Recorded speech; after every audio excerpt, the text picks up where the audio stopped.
EAS, folks. First one of my day.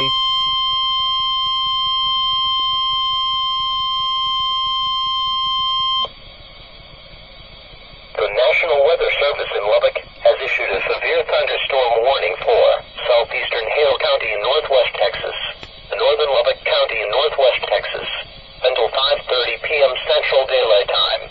At 4:35 p.m. Central Daylight Time, National Weather Service Doppler radar indicated a severe thunderstorm capable of producing half-dollar-size hail and damaging winds in excess of 60 miles per hour.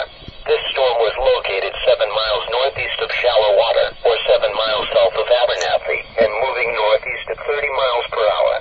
Some locations near the path of this storm include Abernathy, Hale Center, and Petersburg.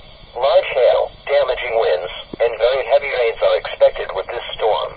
Take cover in a substantial shelter. To report severe weather, please call the National Weather Service at 806